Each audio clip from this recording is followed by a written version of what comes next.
Welcome to the Key Chapters of the Bible podcast. This is a daily podcast that's going through the key chapters of God's Word.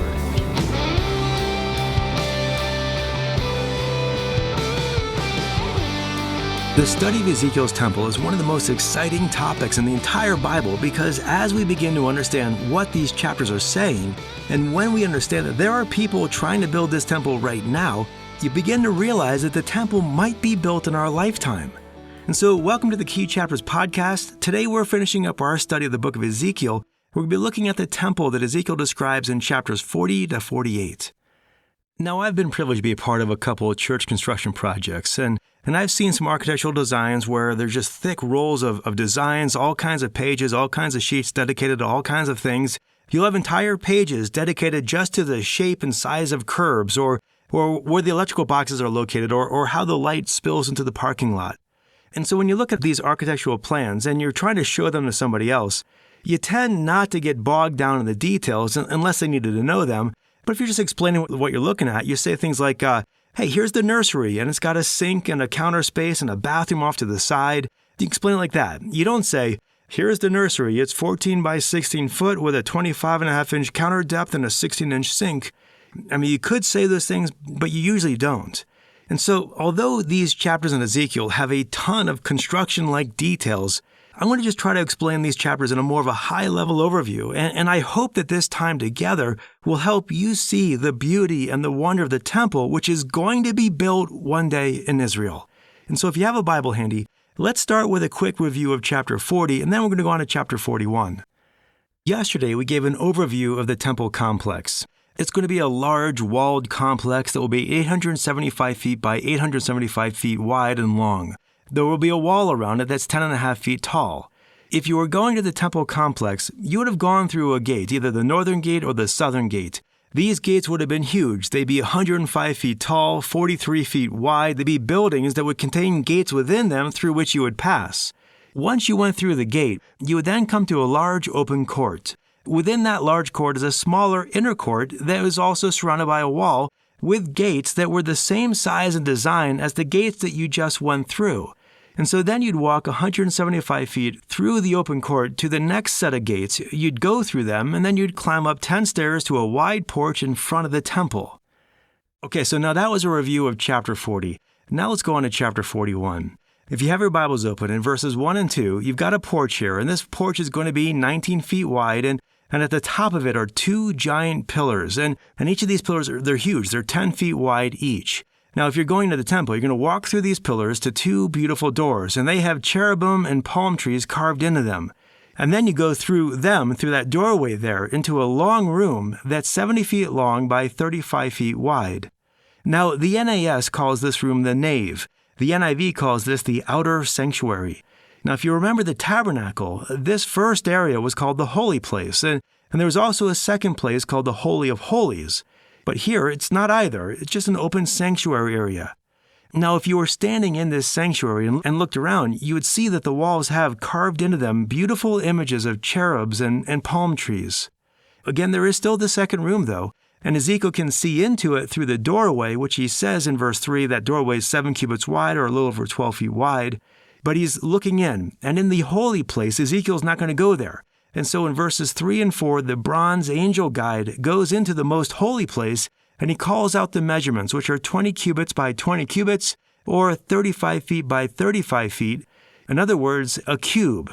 And we should note that the only cubes that are mentioned in the Bible are the Holy of Holies in the tabernacle, the Holy of Holies in the temple, the New Jerusalem in Revelation 21:16, and now here in Ezekiel's temple. And so this place of God's design, it's this perfect cube. Now going back to Ezekiel 41, as for what's inside this room, down in verse 18, there's a mention of a small wooden altar. The bronze angel calls it the table that is before the Lord. Now we know that this is not the main altar for sacrifices. That's explained in chapter 43. So more than likely, this is the altar of incense. So that's the temple. It's a beautiful, serene building dedicated to the worship of the Lord. Now, we might be tempted to stop here and just bask in all that this might mean. But the thing is, Ezekiel doesn't stop there. We're only a few verses into chapter 41. And so in verses 5 to 11, Ezekiel suddenly turns his gaze outside the temple and discusses a thick wall that went around the temple. There's also staircases leading to various side rooms. Then, in verses 12 to 26, Ezekiel also describes separate buildings around the outside of the temple. Now, there's a lot of details here that we'll skim over just to say that there were various chambers for various reasons. Likewise, in chapter 42, Ezekiel describes two more structures alongside the temple, and in chapter 42, verse 6, it says that these were for priestly chambers. Also in chapter 42, verses 13 and 14, it lets us know that other ones were for dining halls and storage rooms for the priests. In fact, although we're going quickly here, chapter 42 also tells us that there are various other rooms throughout the complex. These other rooms are found along the north, south, and west walls, not the east wall, but the north, south, and west walls. And along these walls were 30 chambers, so 90 chambers in total. And verses 13 and 14 mention that they're for eating and changing and probably other kinds of things. I mean, after all, there are 90 of them. And so we've got this temple with lots of room for staff and storage and supplies. Now let's go on in chapter 43, because this is where the main event happens. Chapter 43 contains one of the key points of these final chapters. And in the opening verses of chapter 43, the glory of the Lord finally returns to his temple and the Lord fills it. Ezekiel 43 verses 4 and 5 say, "And the glory of the Lord came into the temple through the east gate. Then the Spirit took me up into the inner courtyard, and the glory of the Lord filled the temple." Now this is huge, because we saw back in chapters 10 and 11 that the glory of the Lord left the people. And ever since then, God's glory has not been in Jerusalem or among the people. In fact, the glory of the Lord has not ever returned ever since. But here in chapter 43, we are prophetically looking to the day when the glory of the Lord does come back to his people. In other words, God's glory won't return until the millennial temple is constructed according to God's divine plan. Going on to verse 7. In verse 7, the Lord tells Ezekiel that this is where he will rule from. And that means that one day, Jerusalem will be the capital of the entire world. Now, the Lord also tells Ezekiel in verse 7 that the priests will no longer sinfully engage in idolatry, but they will worship him instead in holiness, and he will live among them forever. Now, when you think about when this will happen, this has to be referring to a future age when mankind will not go astray. And many Bible students would say that this can only happen in the millennium when the world is finally on board with obeying God. And so this future temple here will serve as the throne room of the Lord, and he will dwell among his people there. In fact, the very last book of the entire book of Ezekiel, in Ezekiel 48:35, it says that the city where this temple will reside shall be called Yahweh Shammah, meaning the Lord is there. And so verses 1 and 9 here, they're super important, but so are verses 10 and 11. Now, we mentioned these verses in yesterday's podcast. In verses 10 and 11, the Lord tells Ezekiel to bring this instruction about the temple to the people of Israel. And if the people repent, then he's to show them the design of this temple, including all of its details.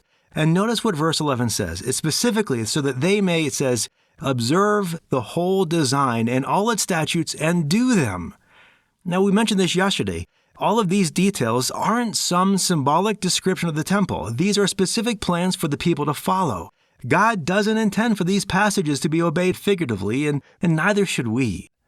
So chapter 43 is super important, but it's also important for other reasons as well. For instance, it talks about the altar in verses 13 to 17, and then how to consecrate the altar in verses 18 to 27. This altar is going to be outside in front of the temple. It's going to be huge. We're going to be talking about the sacrifices offered there in a few minutes. I'd also like to point out in chapter 43, verse 19, that there's a reference to the offspring of Zadok. Now, this is not a small detail. It's actually the second of 4 references to the offspring of Zadok in these passages here. Now, the man Zadok lived during the days of David, and in 1 Kings 1:8, he was the only priest who maintained faithfulness to David for his entire life. Likewise, in 2 Samuel 18, verse 27, it was the son of Zadok who ran to David to give him news of a battle. And so Zadok was faithful, and apparently his offspring were faithful too. And you'll remember from our studies in the prophets that God laid much of the blame for the nation's apostasy at the feet of the priests. The priests, of course, were the descendants of Levi. And so it looks like the line of Zadok did not go astray. And so in the revived temple, although the Levites will still be priests, the authority will rest with the priests who were the descendants of Zadok. And if you keep this in mind as you read through the rest of the Bible, you'll be surprised how often Zadok's name comes up. Okay, now let's go on to chapter 44. Chapter 44 dovetails with what we looked at a few days ago in Ezekiel 37, where the Lord will bring his people back to life and rejoin the people of Israel together, and they would have their own land, and God would dwell in their midst, and they would worship him forever. And so the last few chapters have begun to show us what this will look like. And chapter 44 helps us understand the role of the prince among his people. So who's the prince that's talked about in chapter 44? Well, as much as we would want this to be Jesus, it's not. Too much of what this prince does is inconsistent with the Messiah. And so we're not sure who the prince is, but he's very important in these days. He does a lot. Here in verse 3, he is the one who's able to open the eastern gate. In chapter 45, verse 7, he'll have land. In chapter 45, 17, he'll provide the offerings for the people. And throughout chapter 46, the prince offers sacrifices, and in verse 10, the prince will assemble among his people. And so the prince is super important in this whole future event, and one day we'll find out who he is.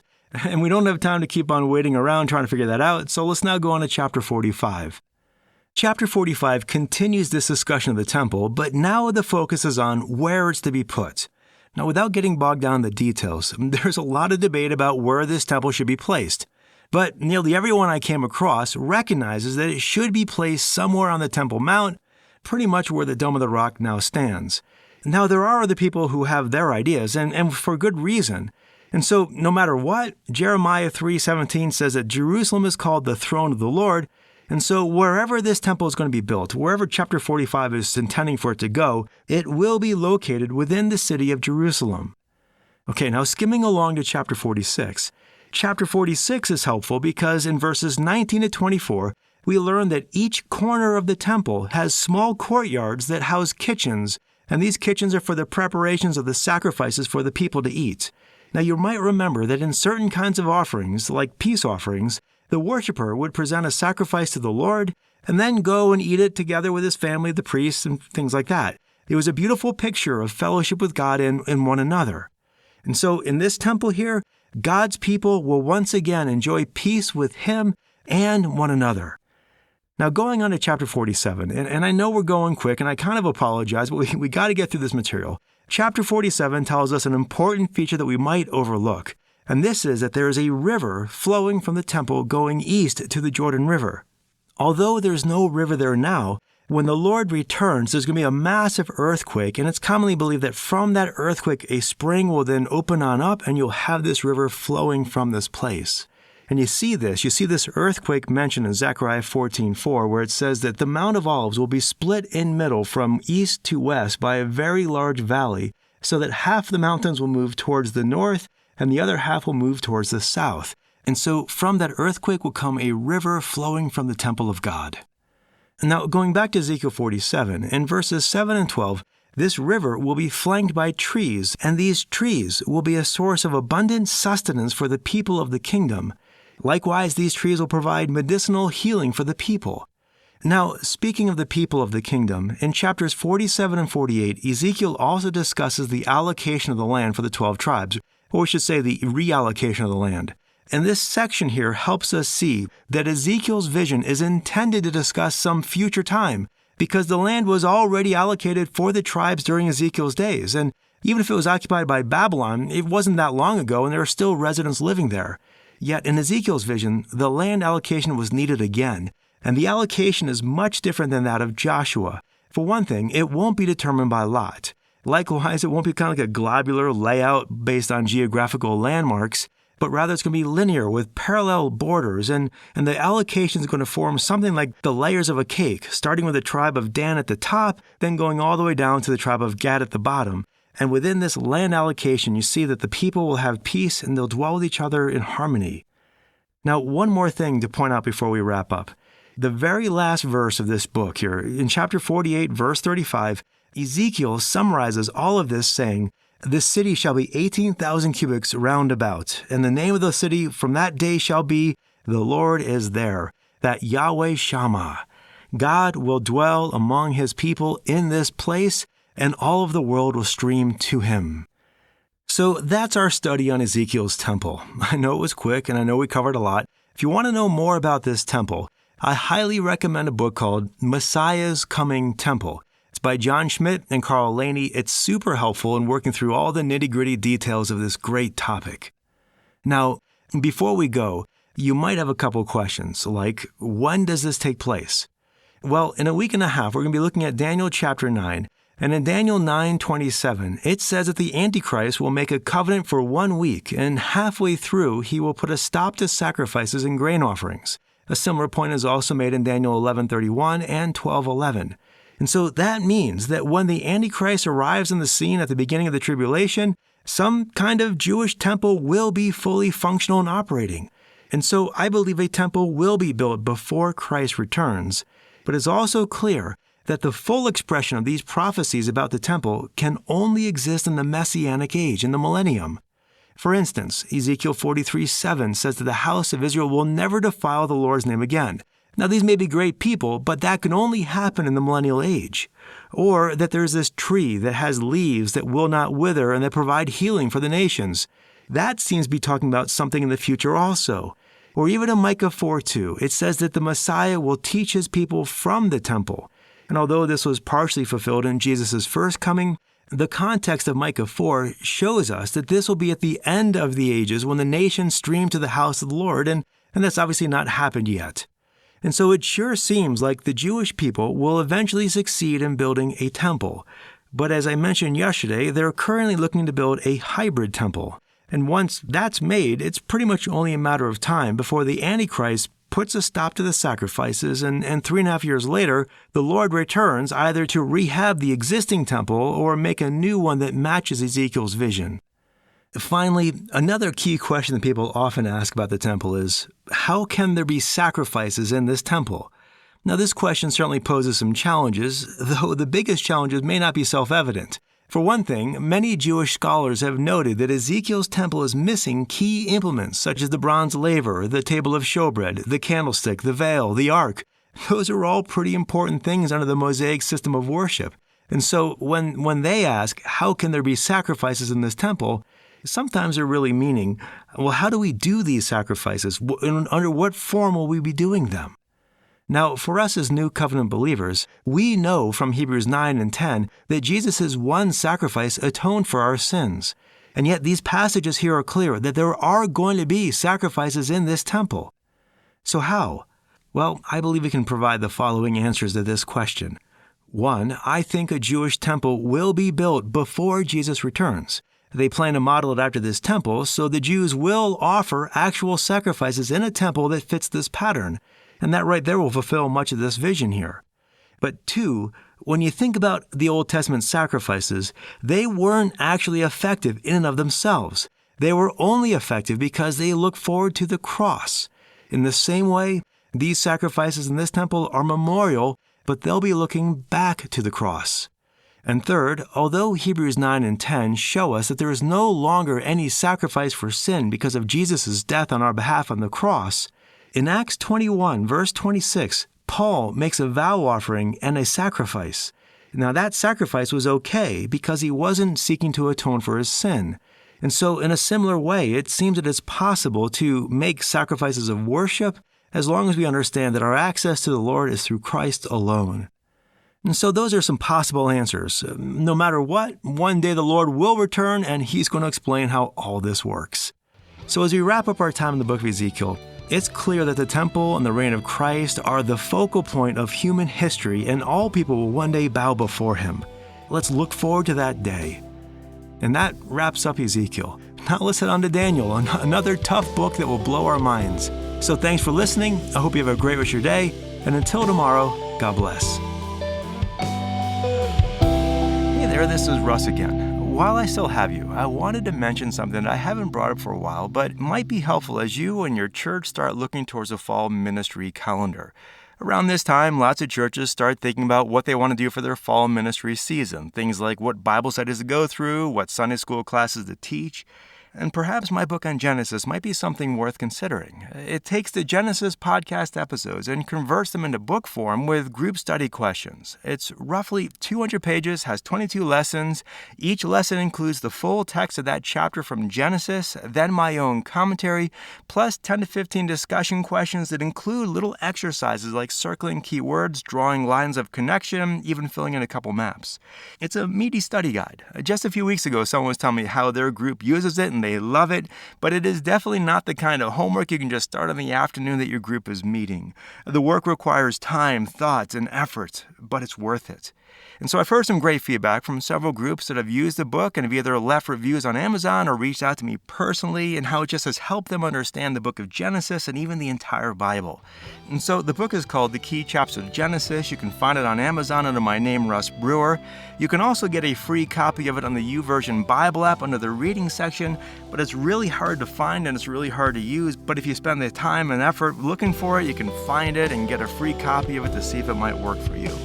So with that, thanks for listening. Hope you have a great rest of your day, and until tomorrow, God bless.